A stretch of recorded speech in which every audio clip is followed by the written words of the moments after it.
Inahan sa gitumbok nga middleman sa Pamplona Massacre, di makatuo nga may kalambigitan ng iyang anak sa dugoong hitabo. Iya hinuong gibutyag nga nakatrabaho kaniadto sa mga Teves ang iyang anak nga si Marvin, isip usa sa mga bodyguard apan mi-resign na kini sa trabaho.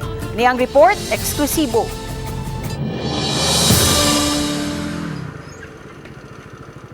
Sa Barangay Suba, Bayawan City, Negros Oriental, nasubay sa GMA Regional TV Balitang Bisdak ang inahan ni Marvin Miranda nga si Conchita.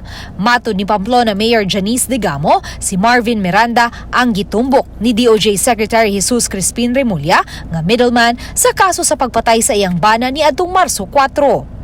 Matod ni Conchita, lumad sila nga taga Barangay Villarreal apan dihang nag-edad na og 17 anyo si Marvin, nanrabaho na kini didto sa Iloilo sa usa ka furniture company. Ug wa madugay, nilarga sa Manila si Marvin diin nakatrabaho siya isip security guard, busa wa na kini mag-ulian sa Bayawan. Way mapakitang hulagway si Conchita sa iyang anak nga si Marvin apan iyang gikonpermar sa RTV Balitang Bisdak ang mugshot ni Marvin niadtong 2020 dihang nadakpan kini didto sa Katiklan. Muna siya, sir. Mura na akong nakita katong pagdakop niya sa una. Sumo ni imong anak? Oo. Muna siya. Sukad atong ingon gani nga nadakpan siya dito sa Katiklan.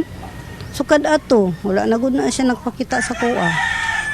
Wala na po siya tawag-tawag na. Dugang ni Conchita nga niadtong 2018 nakasulod si Marvin og trabaho sa mga Teves isip usa sa mga bodyguard nga nagbase didto sa Manila. Apan atul sa pandemya, miundang na kini pagtrabaho sa mga Teves. Busa di makatuo si Conchita sa nanggawas nga balita nga may kalambigitan ang iyang anak nga si Marvin sa Pamplona Massacre. O di man gyud ko makatuo nga makahimong ako anak-anak, ma'am. Hindi ko makatuo kay ingon gani ng uban rin ako mga silingan. Ingon sila, manrabaho pa ka, dato na ka. Ingon ko, unsay akong pagkadato? May milyon na ka. Sus, Ginoo ko, makasala man ta sa Ginoo. Alas 3 sa kaagahon ng mata ko, manrabaho ko. Wala may gihatag akong anak bisan piso.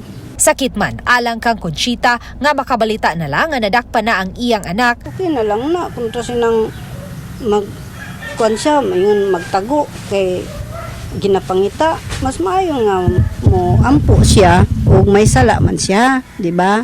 Uban ni Cleofer Lumayag ug Alfonso Bliss, Luan Merondina, Balitang Bisdak.